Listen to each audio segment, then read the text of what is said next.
اور عزیزان ملت اسلامیہ، چند الفاظ میں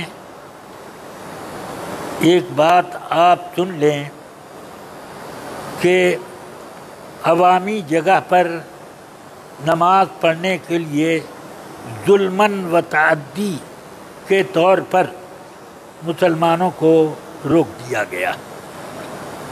اب مسافروں کے لیے بڑی پریشانی ہے۔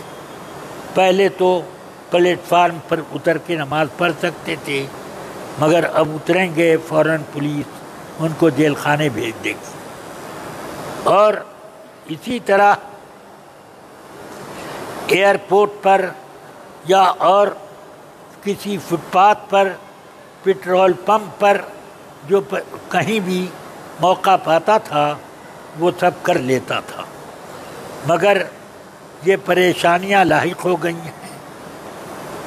ہم سب کے اوپر یہ ذمہ داری عائد ہوتی ہے کہ اس سلسلے میں سپریم کورٹ نے کسی زمانے میں یہ فیصلہ کیا تھا، اس فیصلے کو برقرار رکھا جائے کہ نماز کے لیے مسجد کوئی ضروری نہیں ہے، وہ جہاں چاہیں پڑھ سکتے ہیں، تو اب وہ برقرار رکھنا چاہیے۔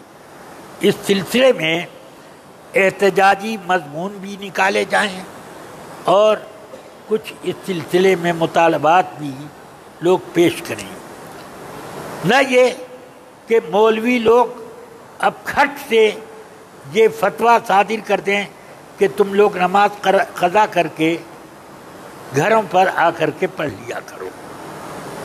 معاذ اللہ، جان بوجھ کر زبردستی نماز کیوں قضا کی جائے؟ آپ یا تو سفر چھوڑ دیجئے، اور یا جبکہ فرمایا گیا کہ آدمی کو ایسی نوکری کرنا حرام ہے جس میں اس کو نماز چھوڑنی پڑتی ہو، قضا کرنی پڑتی ہو، تو یہ ایسا سفر کیسے جائز ہو جائے گا؟ اس لیے یہ سب مطالبات اپنے سامنے رکھے جائیں، نہ یہ کہ جیسے ہتھوڑا باندھا، ہتھوڑا کا ایک مولوی فتویٰ دیتا ہے کہ آپ لوگ نماز قضا کر لیا کریں اور گھر پر آ کر کے اسے ادا کر لیا کریں۔ معاذ اللہ، توبہ توبہ، جان بوجھ کر یہ تو توفیق نہ ہوئی کہ احتجاج میں اپنے کوئی مراسلہ اخبار میں دیتا، البتہ نماز قضا کرنے کا حکم نامہ ضرور اخبار میں شائع کر دیا۔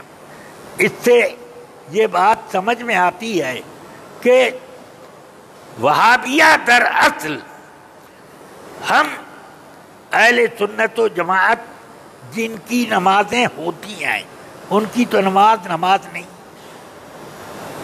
لا يقبل اللہ منہم صرفا ولا عدلا، حدیث شریف میں فرمایا کہ اللہ تعالی نہ ان کا فرض قبول کرتا ہے نہ نفل، تو ان کے لیے کیا ہے؟ تو ہم لوگوں کے لیے یہ پریشانی کا باعث ہے۔ اللہ تبارک و تعالی اس سلسلے میں صحیح پوزیشن جو نمازوں کو باقاعدہ پڑھنے کی ہے وہ ہم کو عطا کرے۔ سفر میں ہم کو میدانوں میں نماز پڑھنے کی اجازت ہے۔